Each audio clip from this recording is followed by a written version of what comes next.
Thank you for visiting our channel. Today I came out to review and also quick unbox this awesome looking Android box. This is called VSeebox and this is modeled V1 Pro.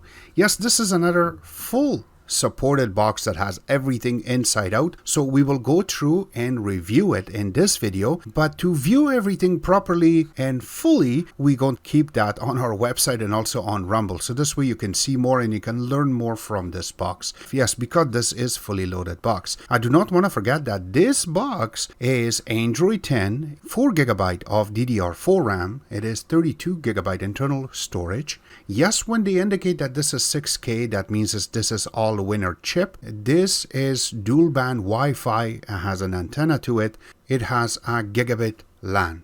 And Wi-Fi 5G is supported on it. Now, do not want to forget, if you haven't subscribed to our channel, click the subscribe button. Make sure you share this with your friends and family. Make sure you click the notification icon, select all in order to get notified once we have a new video out. On top of that, if you have a question, drop them at the bottom of the video. We love to help you out ASAP. And don't forget to click the like button. It really motivates us to make these type of videos quickly with a little more detail every time.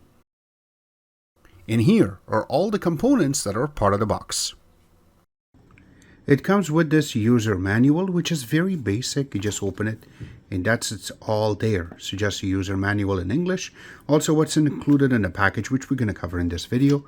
Also how you will be able to connect it, installation steps, and that's about it. And it says where it's made. So there's nothing else that is involved in this user manual. It comes with a HDMI cable. It also comes with this antenna, which is a really big one. Only thing is that it only goes 90 degrees and that's about it.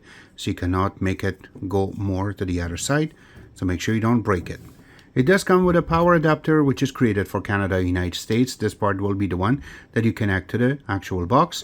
And it is 5 volt 2 amps. So now it also comes with this remote, which is inside of a plastic.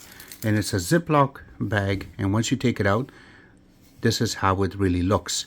I really like it because they call it multi-purpose remote, because you can also control your TV with it, and how you will be able to pair it is in the back on how you can control it. But remember that it is IR only, so it is not Bluetooth, so you can control your TV. There's the power button for your STB or this box itself. You have the navigation key with the volume up, volume down, and channel up. EPG, navigation keys in the middle with the OK in there. You also have the home button. Now this button, I do not know what it does. We will play with it. Also, you have the escape button. You have full numeric buttons. Then you also have the mute button, the back button. Also, you have the live TV button, movies. And then you have the static mouse button, info button. You also have some shortcuts for YouTube, Disney Plus. In this case, also you have Prime Video and Netflix. We will test it out to see if it really does the job and opens the apps for you. And then their name is written really nicely in the bottom of it. I really like that. Now, when you flip around, there's nothing here. This is the IR sensor part. We will show you if it's going to work or not. And then the bottom part, which you open, that you can put 2 AAA batteries, which is not included in the box. So we will process it now. So how you can test if this remote is working or not. So I have 2 batteries in it. Let's just close it down. And now let's test out the remote itself. So when you press a button, you can see that it is blinking. That's one part to make sure the remote is working. Another thing is with the camera, you can see this, but not with the naked eye. When you press the button, you can see this IR part is blinking. That means this remote is fully functional. Now, the big part is the actual unit itself, sitting inside of a plastic so it doesn't get scratched up. And once you take it out, this is how it really looks. I really like it. They have their name on the top. They have this nice little cut. It reminds me of another big brand. And in the front, you have their model number, and also it tells you that this is 4K high definition. And then going on one side of it, you have the SD card reader, which can read up to 128 GB. You have 2 USB 2.0 ports. Going in the back, you have the antenna connection, which we're going to connect now. And there you go. Once you connect it, this is how it really looks. And then you also have a LAN connection. You have an AV port. You have an optical audio connection, so you can connect it to your stereo system. You also have the HDMI connection, and then the power connection, which is a little bit smaller than the other ones. Going on this side, there's nothing here, but once you go on the bottom, you have a lot of little cuts for ventilation. You have these 4 little legs, and then you have 2 little spots if you want to hook it up to a wall. With a screw, you can do that. You have a little sticker that will tell you what type of input you need for your power. And you also have your MAC address in the bottom, which I have to cover mine. But once you put it on the floor with those little legs, it's not really going to move. I really like that. It's very hard to move it back and forth. So this is really going to stick on the table so that way it doesn't move. All right, so let's get it connected. So first, we will connect the HDMI wire and then the power. And now you can see in the front it says booting, and there is a little light right underneath of the writing, which just means that it's powering up. So once it boots up, it will give you your time. Now, if this is not correct because this is the first time, but we will fix it through the screen itself. So as soon as you turn it on, this is what you see first, is the nice looking, really full screen logo. And then it goes into this little animation from Android TV. And then it takes you to this welcome screen. So here's the main launcher, how it shows up everything on the screen. So let's go through and capture this, and then we will show you exactly what's next. On the main screen, you see their name written really nicely on the top, and then you have their weather widget is showing up. You're connected via Wi-Fi, and then the time. All the apps that is installed inside of it. And then you have some recommended apps. Now these are the ones that are part of it, but we cannot capture this inside of this video, so we will capture this on a fuller video itself on how that is possible. You can also click on this Contact Us. You can go through and you can get a lot of information. And this way you get supported if something does not work. Very easily you're going to get assistant. Within a few hours you should be back up and running. Another part is that you can also install browser, and then also you want to check your internet speed. This is a really good thing to have. Now going to the bottom part of it, this is setting information, launcher settings, software update, system information, and then memory cleaning. So once you click on it, it just goes in and it checks to see what's playing in the background, and it just deletes it for you. Another part is this software update. You can go to it, and you can also do it locally. If they give you any files on a USB stick, you can hook it up on the side of the box and you can process, or you can go through online update. And if there is an update, you can click on update just like I'm doing right now, and it goes online to get the latest update, and in this way it will be done. While it is downloading the update, there are some little parts, something like launcher settings. So you can go here and you can change by app grouping and then parental setup, and also the startup apps and which one you want to load first basically. And this is how you will be able to process. I'm not going to do that. We're going to leave these alone. Go to system information. This has a lot of information here. So starting with your network, which we're connected, Bluetooth settings, you can go to it, and if you have anything you want to pair, you can process that too. And then if you want to go through your system account, so this way you can go to Google Play Store, you can process that right over here, you can log in. And then the apps are there, and then device preferences. But this is their main launcher on how everything looks. Yes, you can change it to a different one. We will put that at the bottom of the video, so that way once everything is covered, we're going to capture that for you. All right, so let's go through and do some benchmarking first, and then we will go one by one and explaining everything through this video. So number one, that yes, it does come some preloaded apps, and what we can show, we will explain it to you, and then for full review you're going to see everything. So let's go through. First we're going to launch Geekbench, and we have already processed it. For single core we received 99, and for multi-core we received 309. The next thing we want to go to will be AIDA 64. Now under AIDA 64 a lot of things comes as raw file. So number one is going to be system. Now under system you can see that it is TV, the type, manufacturer name is written properly, model number is written properly, brand says Google, the board says X-Droid, which company that creates it. Going down you have RAM, which is 4 GB, how much is in total and how much is available right now, which is really good. And then the total storage on this is 32 gig. This is how much is available. Now that is going to be divided in few little places, something like the installation of the actual OS, plus there's going to be a little space for the OS to be aside, just in case if something goes wrong you need to reinstall it. And on top of that, the apps that is installed and some apps that we installed. That's what it is going to take. And then the internal storage right here, the free, is about 24.38, which is a lot. And then the Bluetooth on this says 4 plus. The next part is the CPU. Under CPU, you can see that, as we have mentioned before, this is Allwinner H313 and also H616. So it looks like they have tried to combine both of them to make it a lot better. And on top of that, the core on this is quad-core processor A53, which is running on 1512 megahertz. Because of the OS and the RAM, they're making it run on 32-bit. Now the cores that are available is right over here, and it does not change for some reason, but it doesn't really show any kind of governor, nothing on top of it. It looks like it's totally frozen. Display.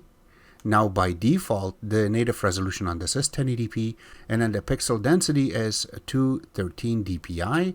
And if I look a little bit more down, the GPU on this is Mali G31, which is a single core processor running on 60 Hz on landscape mode, and the OpenGL is 3.2.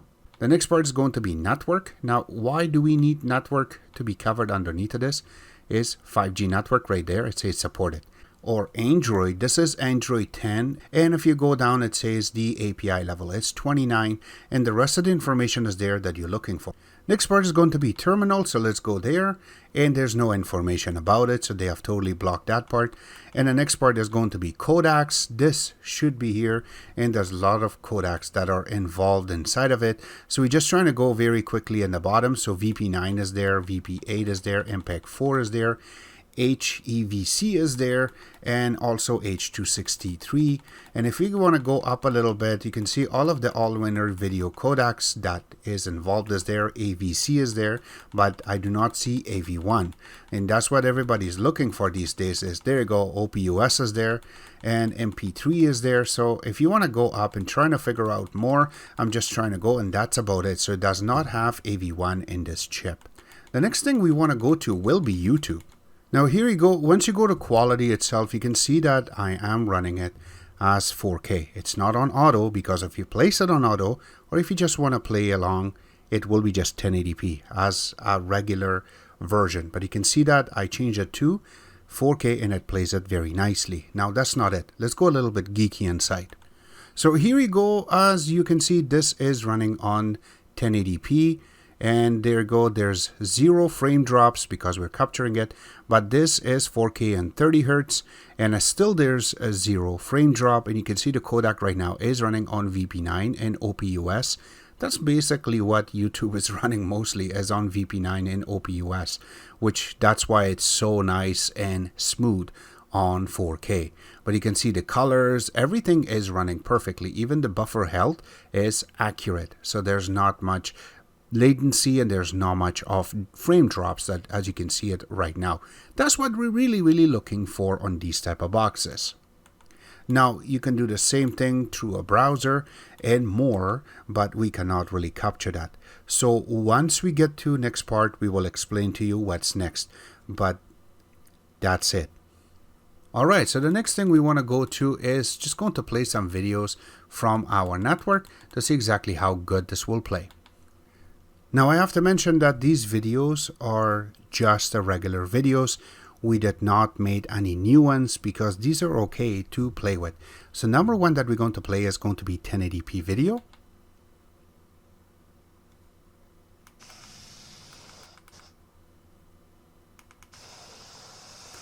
Now you can hear it, and I try to bring the volume down and volume up to see exactly how it will play. So the minimum volume is still very high with this video, but again, it plays it perfectly. There's no pause to it, and you can see that the water wave is properly going back and forth. There's no pauses in any section of this video. That's number one. So this part, once it starts, yes, there's a little pause, but then you can see that there's so much details in this, so little details. Something like these little part of the leaves that are moving, these parts that are moving, and a lot of little details. So these water parts, water particles, you can see these little parts that are the little birds that are flying, has to be accurate. I don't want any kind of pauses that are going to happen in certain different type of boxes.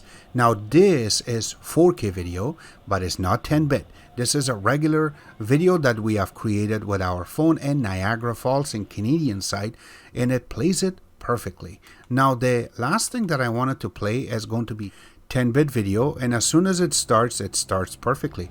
I don't see any stop on these days. These guys are doing a really phenomenal job to go next and play with these type of boxes.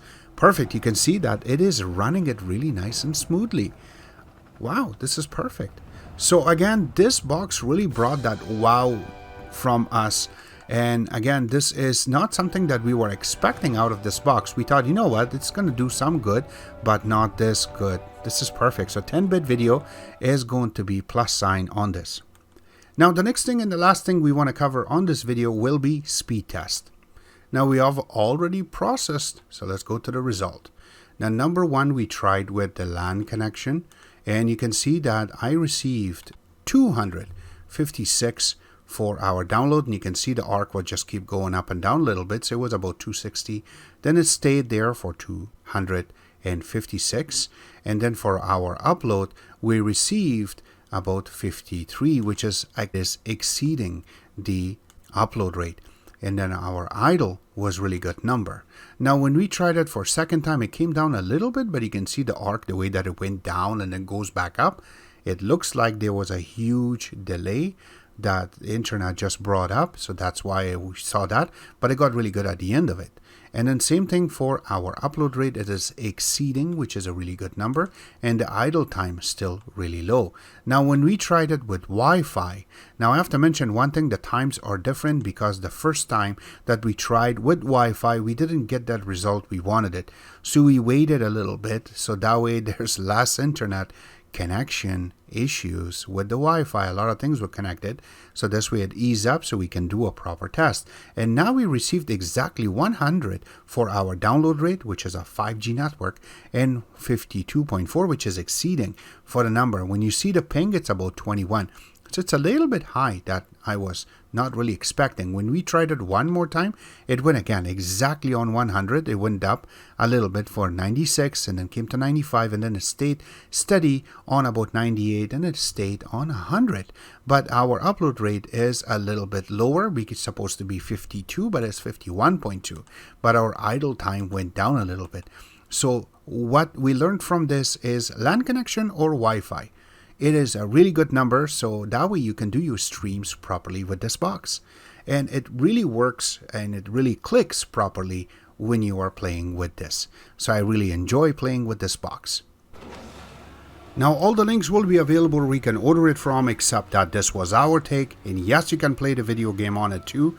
I hope you guys like our video. If you do like it, click the like button, subscribe button on the top, comment in the bottom. Always remember to visit our own website, which is xctex.info. Like us on Facebook, follow us on Twitter, Instagram, Rumble, and other social networking places, and thank you.